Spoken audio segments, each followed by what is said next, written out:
Bonjour à tous, avec l'aide de Dieu, nous allons étudier le Rambam, les lois de Chagiga, les lois de célébration dans le temple lors des trois fêtes, le deuxième chapitre. Dans le chapitre précédent, le Rambam nous a dit que lors des fêtes, lors des trois fêtes, il faut amener trois sacrifices. De manière plus précise, il y a trois mitzvot, trois commandements qui s'expriment par trois sacrifices. Et le premier des sacrifices à amener, c'est le Olat Re'iyah, c'est l'holocauste d'apparition, le fait qu'on apparaît devant Hachem. La Torah dit Yerae kol zchucha, que tous les masculins, tous les hommes vont se présenter devant Hachem et ils vont pas venir les mains vides, ils vont amener un sacrifice. Ce sacrifice-là, donc c'est Olat Re'iyah, l'holocauste d'apparition. Le Rambam va nous dire qui est exempté de ce sacrifice-là. Lacha Aleph, Nashim va'avadim, les femmes et les serviteurs. Quand on parle des serviteurs ici, on parle des serviteurs cananéens, donc qui ne sont pas juifs. Ils ont les commandements comme les femmes. Pturim min hare'iyah, ils sont exemptés de la mitzvah d'amener un holocauste d'apparition.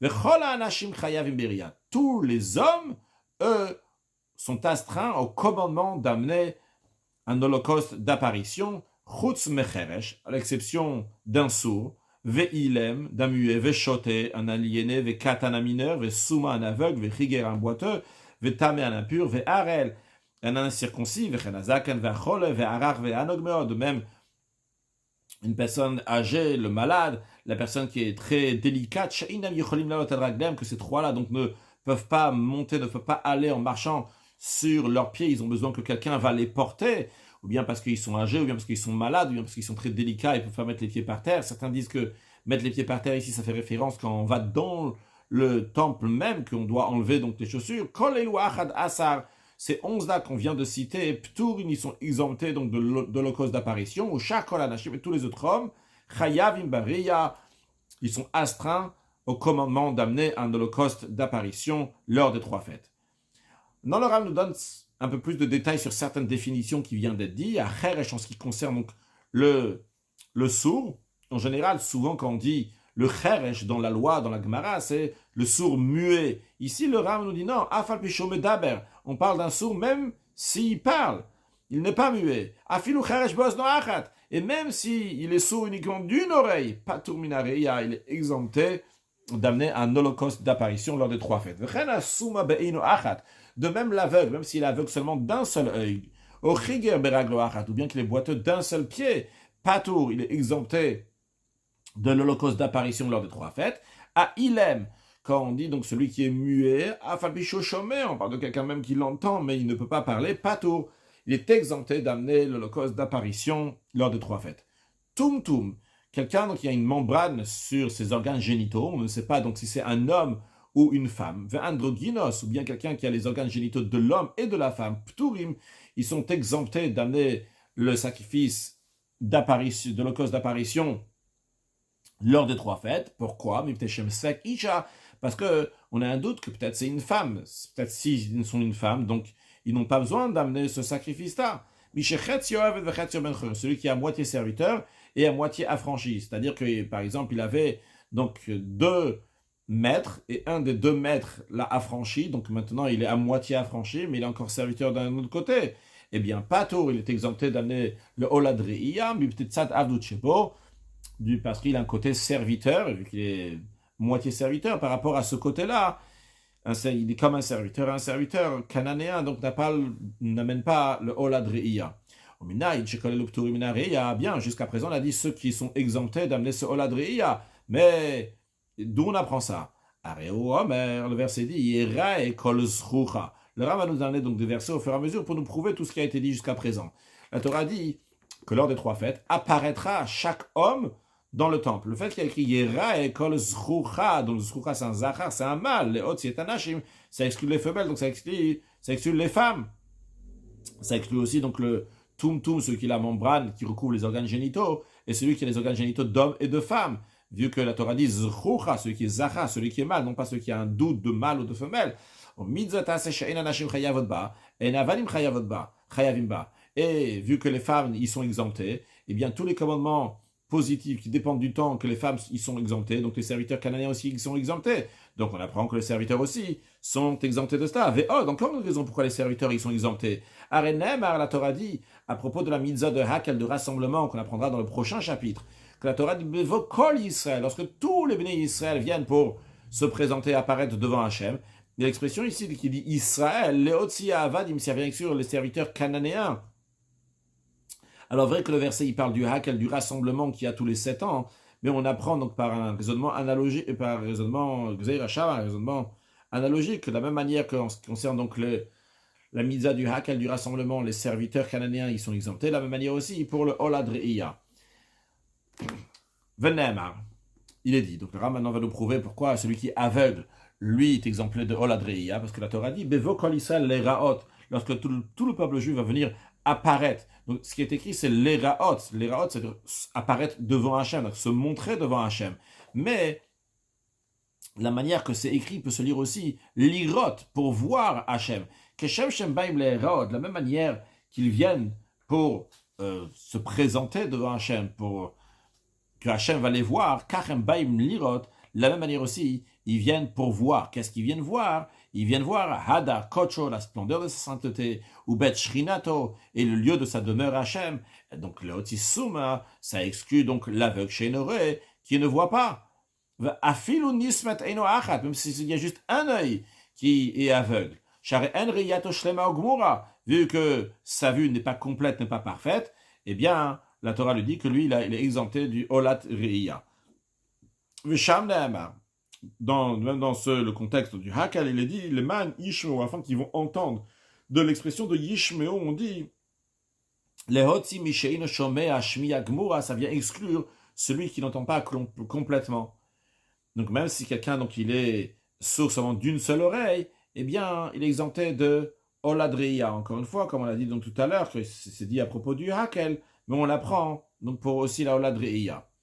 Après, la Torah dit aussi, Olman Yilmedu, pour qu'ils vont apprendre. Les Hotzi Misheino Medaber, ça vient exclure celui qui ne parle pas. Quel rapport? A priori, celui qui ne parle pas, il peut apprendre, il peut entendre, bien qu'il ne parle pas. Et non, parce qu'il y a écrit le man Yilmedu, mais ça peut se dire aussi le man Yelamdu, qui vont aussi enseigner. Pour enseigner, il n'y a besoin de parler. Chez Kola Metsu et l'Ilmod, Metsu et le Lamed, tout celui qui a l'ordre d'étudier, il a l'ordre aussi d'enseigner aux autres. Donc ces deux commandements sont liés l'un à l'autre. Donc s'il n'a pas la possibilité de Yelamdu, même qu'il a Yilmedu, s'il n'a pas la possibilité donc d'enseigner, même s'il a la possibilité d'apprendre lui-même, il est exempté de Oladriya. Venemar, il est dit, lorsque tu vas monter pour te présenter chez Hachem. L'expression de Ba'alotra, lorsque tu vas monter, c'est-à-dire que tu vas monter de toi-même. On apprend de là, c'est uniquement celui qui peut monter avec ses pieds, donc il peut monter seul. Il n'a pas besoin qu'on va le porter. Donc ça exclut donc celui qui est boiteux, celui qui est malade, Vezaken, celui qui est âgé, Ve'anog, celui qui est délicat, qui a besoin de l'aide d'autres personnes. C'est pas Ba'alotra, c'est pas lui qui monte. Il est exempté. Le Rambam dit on a déjà expliqué dans les lois d'entrée du temple, que celui qui est impur ne peut pas rentrer dans le temple, donc vu qu'il ne peut pas rentrer dans le temple, le Ram veut nous dire qu'il est aussi exempté de la Oladriya. Il n'a pas besoin de l'envoyer par quelqu'un d'autre. De même celui qui est incirconcis, Maus Katame, il est répugnant, repoussant, comme celui qui est impur, il a le même critère, donc il ne peut pas rentrer dans la cour du temple. Donc lui aussi, donc il est exempté de Oladriya. Alachabet, Amekametz, le ramasseur, c'est quoi? C'est-à-dire que son travail consiste à ramasser les déjections canines, les kayotzebem, ou des choses similaires, donc qui sentent mauvais, les ibouda orot, pour le tannage d'épaule, ou bien pour des raisons thérapeutiques.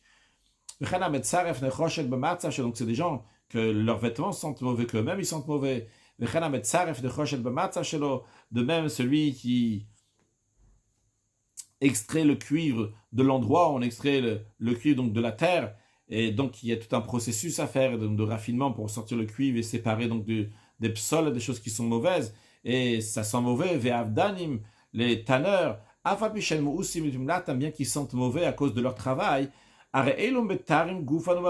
ça arrive le jour de fête, on ne dit pas eux ils peuvent pas monter avec tout le peuple juif parce qu'ils sont pas ils sentent mauvais, donc ils ne peuvent pas aller avec eux. Non, ils doivent se nettoyer leur corps et leurs vêtements pour aller avec Kol Israël, avec tout le srouch, avec tous les hommes.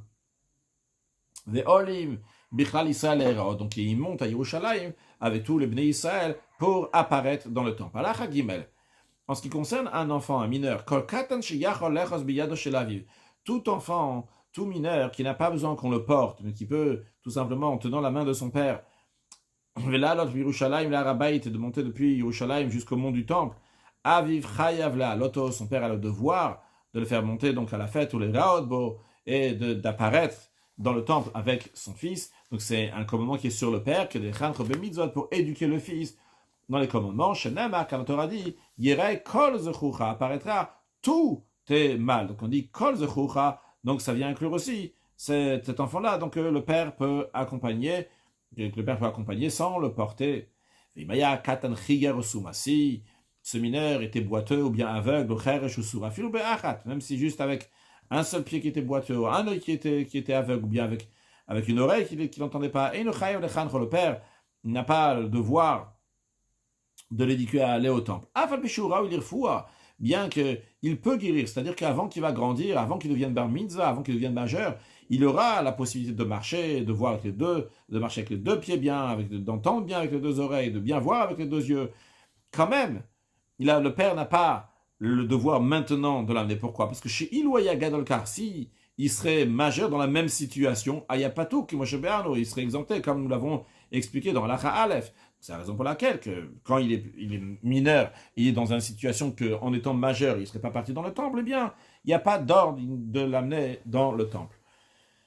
Alacha Dalet, que la Chayav Biriya Chayav Bachagiga, tout celui qui astreint à amener la Oladreiya, il est astreint aussi donc au deuxième sacrifice, donc de Shalmei Chagiga, les sacrifices d'offrande, de paix, de célébration. Patur Minareiya, et tout celui qui est exempté du sacrifice de Oladreiya, de l'holocauste d'apparition, Patur Minachagiga, il est exempté d'amener le sacrifice de paix, de célébration. Vekulan, mais tout le monde, même ceux qui sont exemptés de Oladreiya ou de Shalmei Chagiga, des deux premiers sacrifices, Chayavim Besimcha, ils sont astreints au troisième sacrifice, donc qui est d'amener le sacrifice de paix, de joie, Chutz Mecheresh Shene Shomea Venomdaber, à l'exception du sourd muet, Veshot el aliéné, Vekatan, et le mineur, Ve'ar el incirconcis, Vetam el impur. Pourquoi? Cheresh Shot Vekatan, en ce qui concerne donc le sourd muet, l'aliéné et le mineur, parce qu'ils ne sont pas à l'obligation. Donc, ils sont exemptés de tous les commandements qu'il y a dans la Torah, donc aussi de Shalmei Simcha, des holocaustes de joie aussi. En ce qui concerne le Harel Vetame, l'incirconcis et l'impur, vu qu'eux, ils ne peuvent pas amener, ils ne peuvent pas manger des sacrifices, donc de la viande sacrificielle. Ils ne peuvent pas aussi rentrer dans le temple. Qu'on a expliqué dans les lois d'entrer dans le temple, on a expliqué là-bas que l'incirconcis et l'impur ne peuvent pas rentrer dans le temple. Ou comme on a expliqué dans les lois des rituels de sacrifice, que l'incirconcis et l'impur ne peuvent pas manger de la viande sacrificielle. Si quelqu'un était boiteux ou il était aveugle, le premier jour de la fête, quand ça arrive le moment, l'obligation d'amener les sacrifices, il était exempté de ça parce qu'il était boiteux ou bien il était aveugle. Le deuxième jour de la fête, il a guéri. Alors, est-ce qu'il doit amener les sacrifices de la fête ou pas? Réponse, Patur Minareiya Minachagiga, il est exempté des deux premiers sacrifices, donc du sacrifice holocauste d'apparition et du sacrifice de paix, de célébration. Pourquoi? Parce que le jour de son obligation, quand ça arrive l'obligation, le premier jour de la fête, c'est à ce moment-là que l'obligation l'atteint. Ayapato était exempté ce jour-là. Donc même si après il a guéri, mais les jours d'après sont une suite au premier jour. Si le premier jour il n'avait pas l'obligation, les jours d'après aussi il n'a plus l'obligation. Tous les jours de la fête, donc les 6 jours qui suivent, c'est pour rembourser le premier jour. C'est-à-dire que, comme on avait appris dans le chapitre précédent, que la personne doit amener le premier jour de la fête. S'il n'a pas amené le premier jour de la fête, il amène après, comme Moshe Berno qu'on avait expliqué. De même, encore un cas, s'il est devenu impur, la nuit du premier jour de Yom Tov. C'est-à-dire, imaginons que Yom Tov, la fête commence ce soir, il est devenu impur ce soir. Donc quand ça arrive demain matin, parce qu'on ne peut pas amener les sacrifices ce soir, on peut amener les sacrifices seulement quand il fait jour, mais quand ça arrive demain matin, cette personne-là est dans un état d'impureté, il ne peut pas amener l'holocauste d'apparition et le sacrifice de paix, de célébration, il ne peut pas le faire. Même si c'est dans le lendemain, il va se tremper dans le bain rituel. Et par cela, donc, à la fin de la journée de demain, il va devenir pur. Et donc, le deuxième jour de la fête, donc c'est-à-dire pas demain, mais après-demain, il pourra amener le sacrifice. Quand même, il est patour, il est exempté, parce que le premier jour, il n'a pas eu l'obligation. Ah, en revanche, si c'est devenu impur, non pas ce soir, au début de la fête, mais demain, le premier jour, une fois qu'il fait déjà jour de la fête, une fois qu'il y a eu le jour, qu'il y avait déjà l'obligation d'amener le sacrifice, il est devenu impur. Alors lui, lui, il est oui astreint à amener son sacrifice holocauste, sacrifice de paix qu'il y a avec la fête pendant les jours de la fête, dès qu'il va se purifier pendant la fête. Halachavav, Mishibala Zara, celui qui est venu plusieurs fois dans la cour du temple pendant la fête. Il n'a pas l'obligation d'amener un sacrifice holocauste à chaque fois qu'il va revenir rentrer dans la cour du temple. Ça que la Torah elle dit, vous n'allez pas apparaître devant moi les mains vides. Et il ne l'a c'est uniquement à l'essentiel de la fête, c'est-à-dire chez Yom Rishon, qui est le premier jour de la fête. Quand il vient dans la cour du temple, donc le premier jour de la fête, il n'a pas le droit de venir les mains vides. Otashloum et Rishon, s'il n'est pas venu donc le Ikar Regel dans l'essentiel de la fête, donc le premier jour, quand il va venir après, deuxième, troisième jour, il ne va pas venir les mains vides. Mais il n'est pas obligé à chaque fois qu'il rentre dans la cour du temple d'amener encore un sacrifice holocauste d'apparition. Mais non, et si à chaque fois qu'il rentre, il amène à chaque fois donc un holocauste d'apparition, eh bien, on le reçoit, et on peut lui offrir, on peut le gorger, etc., faire tout ce qu'il faut. Et on l'offre à titre d'un holocauste d'apparition. Car l'holocauste d'apparition n'a pas de mesure, n'a pas de limite. D'ailleurs, on le dit tous les jours dans la prière, le matin, dans la fin des brachot. On dit Elud Varim Shenam Shiur, Aper Abikurim, Ve'areayon. Ve'areayon, c'est la Re'iya, c'est l'apparition dans le temple avec un sacrifice d'apparition. Quelqu'un peut l'amener une fois et encore une fois, etc., etc. Halacha Zayin.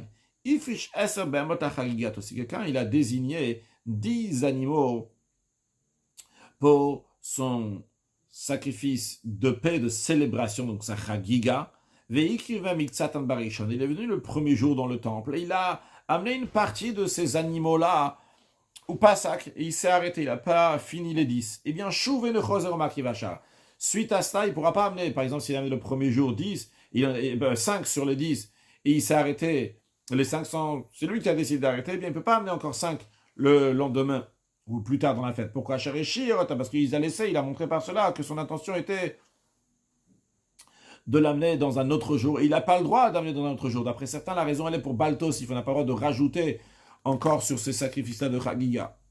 Il me l'a pas ça. Maintenant, si, lui, il ne s'est pas arrêté. Il en a amené 10. Mais il ne s'est pas arrêté de lui-même. Il est de Chakoayom. La journée, c'est terminé. Donc, il ne veut pas les offrir aujourd'hui parce que les sacrifices peuvent être offerts uniquement pendant qu'il fait jour. Dans un tel cas, il peut amener le reste le lendemain aussi.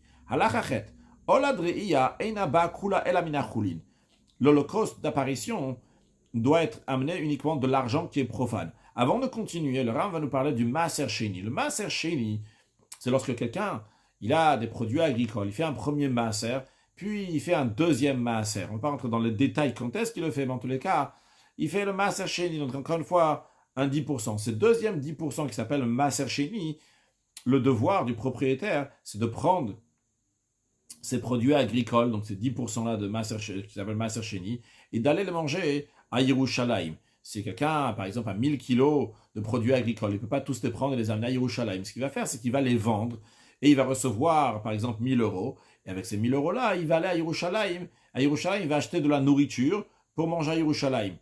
Quand on dit de la nourriture, ça peut être aussi donc des sacrifices. Quelles sortes de sacrifices? Des sacrifices de shlam, des holocaustes, des sacrifices de paix. Vu que les sacrifices de paix sont mangés par le propriétaire et par sa famille. Donc il va prendre ces 1000 euros-là et il va acheter, donc entre autres, donc des sacrifices de paix. Alors ce que le Rav est en train de nous dire ici, c'est que l'argent avec lequel on achète le sacrifice holocauste d'apparition ne peut pas venir du Maaser Sheni, doit venir du Choulin, doit venir donc de l'argent qui est profane, qui char à Korban, comme les autres sacrifices, chez Adam Chayav Bahem, qu'un homme est astreint d'amener, il doit le sortir de sa propre poche, donc de l'argent qu'on appelle profane ici.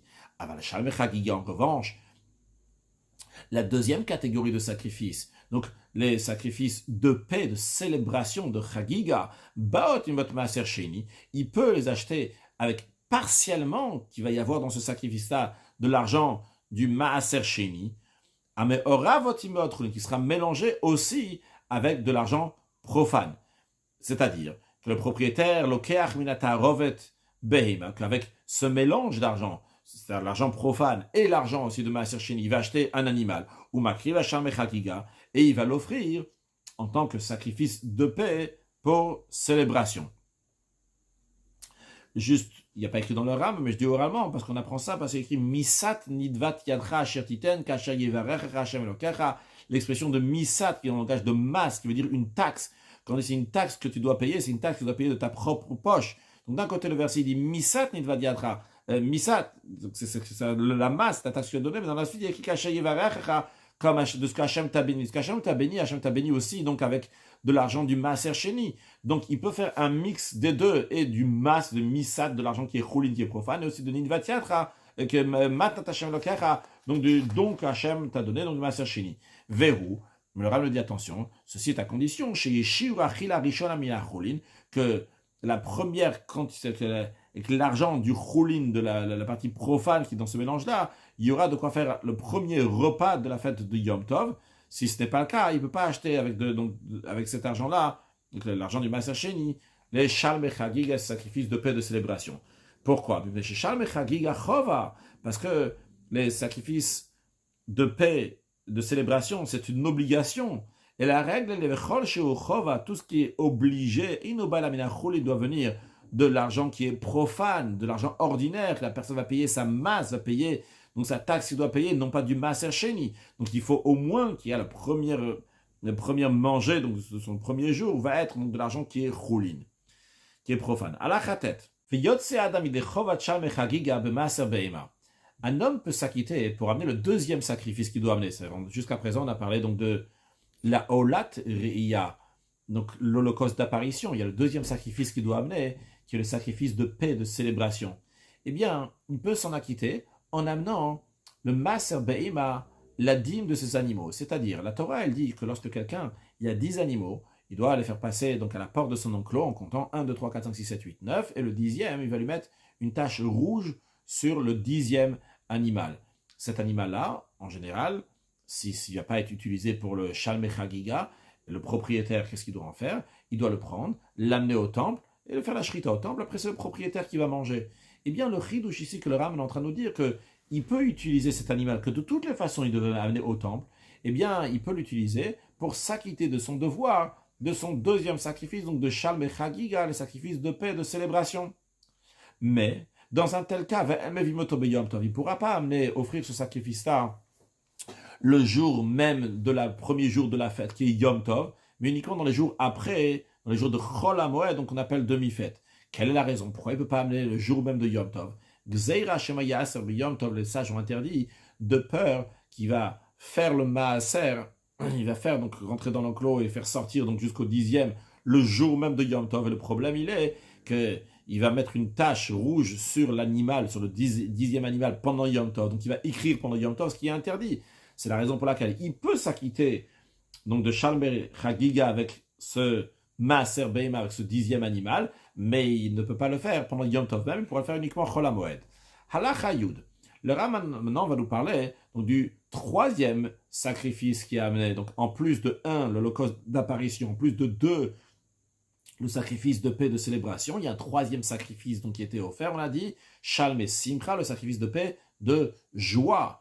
Eh bien, le Rav va nous dire comment un Israël, donc quelqu'un qui n'est pas Kohen, peut s'acquitter avec d'autres animaux ils ont déjà une certaine sainteté, qui peut s'acquitter donc de shalmei simcha, de sacrifice de paix, de joie, et comment un Kohen a encore plus de possibilités pour s'en acquitter. Sur le texte de Halacha Yud, Yotzim Yisrael Yidechovat Shalmei Simcha bin Darimun Davot, un juif, donc quelqu'un qui n'est pas Kohen, qui a fait un vœu ou un don qui allait amener tel animal donc au temple, eh bien il peut utiliser cet animal qu'il a décidé de donner au temple, ou qu'il a fait un vœu de donner donc en tant que sacrifice, il peut s'acquitter du sacrifice de paix, de joie. De même, ou Masa Be'ema, comme on a vu dans la Chatet, en ce qui concerne donc, le deuxième sacrifice, Shalmei Chagiga, il en est même aussi pour Shalmei Simcha, qu'il veut prendre donc, le 10e animal que de toutes les façons il devait amener au temple, et s'acquitter donc de Shalmei Simcha, le sacrifice de paix de joie.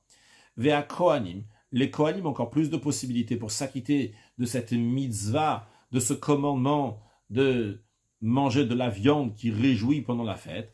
Et ils peuvent s'acquitter de ça. Bechat, en mangeant la viande du sacrifice expiatoire.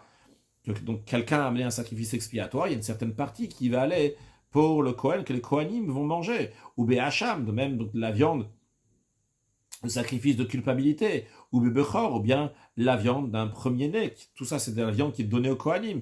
De même, ou Bechaz Beshok, dans la poitrine et la cuisse qui est donnée aux Kohanim. Donc, s'ils vont manger cette viande-là pendant la fête, ils sont quittes donc d'avoir amené Shalmei Simcha, des sacrifices de paix, de joie chez Mitzvah, car le contexte de cette mitzvah, le sens de cette mitzvah, il est smor, bachiyat basa, de se réjouir en mangeant de la viande, l'ifne Hachem, devant Hachem, c'est à Yerushalayim. Vare achou, les Kohanim, donc ils ont mangé à Yerushalayim, parce qu'ils mangent en effet dans la Zara, dans la cour du temple, ça fait partie de Yerushalayim. Aval, en revanche, le Ram nous dit que en yotzimi de chovatam, les Kohanim ne peuvent pas s'acquitter de leur obligation, l'obeofot, ni en mangeant des oiseaux. L'oiseau expiatoire, sa viande est mangée par les Kohanim, mais ils ne sont pas quittes, c'est de l'oiseau et pas de l'animal. Velo bimnachot, les Kohanim ne peuvent pas s'acquitter en mangeant donc les restes des oblations, donc il y a de la farine avec de l'huile qu'ils vont manger, et ça, ils ne sont pas quittes. Chez Inam Bassar à Massamer, car ce n'est pas de la viande qui réjouit. Puis le Rav nous dit, on a déjà expliqué dans les lois du sacrifice de Pessah, si vous vous rappelez, on a pris juste avant donc, le sacrifice de Pessah, et on a parlé de la Chagiga, de l'offrande festive qu'on avait le 14e jour du mois de Nissan. Et le Rav nous dit que ça c'est encore un autre sacrifice. Ce sacrifice-là, on avait dit que c'était reshoot, c'était un facultatif, non pas une obligation. Et le Rav nous dit maintenant, basé sur ce qu'on a expliqué là-bas, vu que c'est un sacrifice festif qu'on avait le 14e jour du mois de Nissan pour manger avec le sacrifice de Pessah, mais qui est facultatif, donc le fir, c'est pour cela, un homme ne s'acquitte pas de l'obligation du deuxième sacrifice, donc de Shalmei Chagiga, ni du premier au troisième, parce que je précisais, parce que le deuxième il ressemble, il s'appelle aussi Chagiga, c'est Shalmei Chagiga, le sacrifice de paix de Chagiga, il n'est pas quitte. Aval, pardon, je dis c'est du premier d'aucun. Aval Yotseba il Chovat Simcha, il peut s'acquitter donc du troisième sacrifice, c'est-à-dire en amenant donc le Shalmei Chagiga, il peut, pardon, en amenant la Chagigat Arba Asar, en amenant donc la Chagiga, le sacrifice de paix, de célébration, de 14e jour de Nissan. Donc non pas les sacrifices de paix que nous avons parlé jusqu'à présent, mais celui qu'on parlait là-bas dans le Ichot Korban Pesach, le 10e chapitre. S'il amène ce sacrifice-là, donc le 14e jour du mois de Nissan, pour manger avec le sacrifice de Pesach, il peut s'acquitter non pas de Shalmei Chagiga, mais de Shalmei Simcha, Val Yotzeba et de Chovat Simcha. Vu que le principe c'est de manger de la viande. Très bien, il mange de la viande. Et on a dit qu'il peut manger même de la viande d'un autre sacrifice. Quand on vient de voir pour les Kohanim peuvent manger de la viande du sacrifice expiatoire ou quoi que ce soit. Tant qu'il a mangé de la viande, eh bien, il s'acquitte donc de cette Shalmei Simcha, le sacrifice de paix qui réjouit donc par de la viande. Celui qui avait des sacrifices de paix, qu'il avait fait un vœu de les amener, qu'il avait fait un don, il a dit ce sacrifice-là je vais amener, ou cet animal je vais amener, et il les a abattus, il a fait les égorger la veille de Yom Tov, la veille de Pessah, de Shavuot, de Sukkot. Même s'il les a mangés pendant le jour de fête, il ne peut pas s'acquitter par ça de son deuxième sacrifice, donc l'obligation de Chagiga, d'amener une offrande de paix de célébration. Pourquoi? Car la Chagiga, elle vient uniquement de l'argent donc qui est profane et non pas d'un animal qui a déjà été consacré pour un sacrifice de paix. Mais il peut oui s'acquitter de l'obligation d'amener des sacrifices de paix de joie avec son neder ou nedava. Et le Ram continue dans la Chayut Bet. Donc la Chayut Bet c'est une suite. Il faut faire comme s'il n'y avait pas écrit la Chayut Bet ici. Même s'il les a égorgés avant la fête. Du moment où il en a mangé pendant la fête. Donc des sacrifices de paix, de joie. Qu'il n'a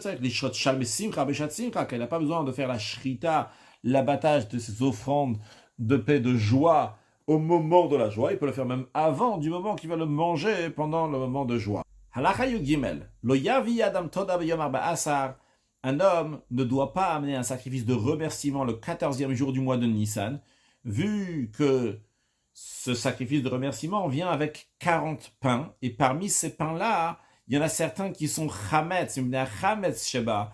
Donc il y a du chametz, du pain levé, qu'on n'a pas le droit de manger après midi, chez Mevim, Kot, le Bet Absoul, et on ne veut pas exposer des offrandes à une situation de disqualification. On ne veut pas que ces pains vont être disqualifiés. C'est la raison pour laquelle, qu'en général, on dit à quelqu'un, non, n'amène pas un sacrifice de paix la veille de Pessah, vu qu'il y a ces pains-là qui doivent être mangés avant le temps qu'on n'a plus le droit de manger du Hametz.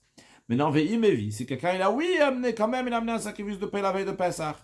Alors mettons le pain de côté, ça ne nous intéresse plus maintenant. Mais ce qui nous intéresse, c'est que Yotze Bayidechov Simcha, il peut s'acquitter de l'obligation de joie, de la viande qui réjouit, donc du troisième sacrifice, sacrifice de paix, de joie, que Moshe Beyano, comme on l'a expliqué dans l'Achayou de Yudalef, dans cet esprit-là qu'on peut s'acquitter avec d'autres viandes aussi qui sont offertes dans le temple, et le sacrifice de remerciement aussi. On l'a amené le 14 Nissan, et bien il pourrait être mangé même le 15 Nissan. L'Achayou Dalet, Omer Are Alay Toda. Quelqu'un il a dit, je prends sur moi d'amener un sacrifice de remerciement. Puis il a continué sa phrase, tout de suite en disant, je veux m'acquitter avec ce sacrifice de remerciement du sacrifice de paix festif de célébration. Eh bien, Chayav Lavi Korban Toda, il doit amener un sacrifice de remerciement, vu qu'il a dit, mais il n'est pas quitte d'amener le sacrifice de célébration avec. Pourquoi? Car le sacrifice de paix et de célébration doit être offert uniquement de l'argent qui est profane et non pas de l'argent d'un engagement qui a déjà été dit. Quand il a dit Areal Aitoda, je prends sur moi d'amener un sacrifice de remerciement, ça y est, il est obligé d'amener le sacrifice de remerciement, et ce qu'il y a après, on ne le considère pas. Maintenant, le Ram nous dit, lorsque quelqu'un va offrir, va faire la shrita, l'abattage donc des sacrifices de paix, de célébration, les sacrifices de paix, donc de joie, le point commun des sacrifices de paix, c'est des sacrifices donc qui sont mangés par les propriétaires, par leur famille. Alors Rav nous dit, quand il va les amener pour la fête, il ne faut pas qu'il y a que lui, sa femme et ses enfants qui vont manger. Il va s'imaginer qu'il a fait le commandement à la perfection. Non, il a le devoir de réjouir les pauvres et les malheureux. Car la Torah dit, tu vas te réjouir à toi et ta famille, puis Levi, le lévite, Vehager, le converti, Vehayatom, l'orphelin, Vehalmana, la veuve. Machilakol, il donne la nourriture à tout le monde, Mashkam, il leur donne de quoi boire. Kefiosh, en fonction de sa richesse. Ou Mishéachal Zvacha, celui qui a mangé c'est la viande de ce sacrifice. Velosimach Elohimo, il n'a pas réjoui ces gens-là avec lui. Alavnamar, à propos de lui, il est dit, Zifrem Kelechem Onim Laem, que leurs offrandes sont considérées comme du pain d'endeuillé. Kor Ochla Vitamaou, tous ceux qui en mangeront seront souillés, qui lachmam le nafsham, car leur pain est pour eux-mêmes, c'est-à-dire qu'ils mangent pour eux-mêmes et non pas pour la mitzvah, pour le commandement. Au mitzvah balevi yataminakol. Le commandement est particulièrement de faire attention aux Lévi plus que les autres malheureux, les pauvres. Car le Lévi n'a pas de part dans le butin lorsque les Juifs vont faire la guerre. Velo nachla, il n'a pas d'héritage de terrain dans la terre d'Israël. Ve'ino matano babasar, il n'a pas comme les Kohanim des cadeaux des parties, donc de la viande. Les fichar, c'est la raison pour laquelle, vu que le Lévi encore moins que tout le monde, il faut inviter à sa table donc les Lévim pour les réjouir. Au Yiten Laim, s'il ne va pas les inviter à sa table, il va leur donner pour manger à leur table matanot basar, donc des cadeaux de viande de ces sacrifices-là, il maser shelaim, avec le dîme qui doit être donné aux Lévim, donc le maser rishon qui doit être donné aux Lévi, pour qu'ils vont être comblés de leurs besoins. Pour tous ceux qui abandonnent le Lévi de le réjouir, et il a retenu donc le maaser qui doit donner au Lévi, le maaser rishon qui revient au Lévi, eh bien over belotas il transgresse un commandement négatif. Shenamar, car la Torah dit shamer lecha petaz et Lévi, garde-toi de négliger le Lévi. Conclure avec un mot, peut-être, je sais pas si on peut dire que c'est un mot de chassidoute ou pas, mais dans le même esprit de ce qu'on est en train de voir ici, qu'il faut s'occuper matériellement de tout le monde, et on va en revenir sur ça, mais le Rabbi nous dit à propos de toutes les fêtes, que ce soit Pessah, Shavuot et Sukkot, de s'occuper d'autres juifs. À Pessah, il faut s'occuper que tous les juifs vont avoir de la matzah shmura particulièrement, la matzah qui est ronde, faite à la main, comme ceux que nos ancêtres ils ont mangé à la sortie d'Égypte, la matzah qui renforce la emuna, la matzah qui ramène la refoua, la guérison. Le rabbi nous dit de faire attention que tous les juifs vont avoir de la matzah pour le soir du Seder. Quand ça arrive Shavuot, le rabbi nous dit de faire attention que même les enfants vont venir écouter les 10 commandements. Quand ça arrive la fête de Sukkot, le rabbi nous dit de partager avec d'autres juifs les 4 espèces, de les amener dans la soukha, de partager avec des autres. Et ça vient dans l'esprit de ce que le Rambam dit ici, de ne pas penser seulement à soi la fête. Ça, c'est une fête qui est que pour toi. Tu dois penser aussi aux autres à la fête. De la même manière que le Rambam parle donc matériellement, le Rambam nous dit aussi spirituellement, il faut penser aux autres. Alors peut-être on peut dire aussi, quelqu'un qui fait juste la fête pour soi, et il a fait la fête pour lui, un peu dans l'esprit de ce que le Rambam dit ici, que c'est pas très louable la manière qu'il s'est comporté. Bien sûr, en plus de ça, il faut s'occuper aussi matériellement que chacun il va voir ce qu'il faut. Il y a la fête de Pesach, Kibra de Pisra, donc littéralement la farine de Pesach. On donne ce que les gens ils ont besoin. Mais le rabbi a insisté que bien qu'on ne retrouve pas dans Shulchan Aruch, mais pour Tishri aussi, il faut s'occuper que tous les gens vont avoir tout. Au contraire, le rabbi à Tishri dit il y a plus de choses à faire. Il y a déjà Rosh Hashanah, il y a Sukkot, Simchat Torah. Il y a plein de choses qu'il faut faire qui coûtent énormément de dépenses à Tishri. Peut-être on n'a pas voulu dire qu'on commence cette année du pied gauche en parlant qu'il y a des pauvres, etc. Mais la Rabbi dit concrètement, ça ne change pas. Les pauvres, ils en ont besoin. Donc il faut donner à tous les juifs qui ont besoin matériellement et spirituellement pour toutes les fêtes. Et le fait de rajouter dans Ahavat Israël, dans l'amour du prochain, eh bien ça c'est une préparation pour la venue de Mashiach très prochainement. Une excellente journée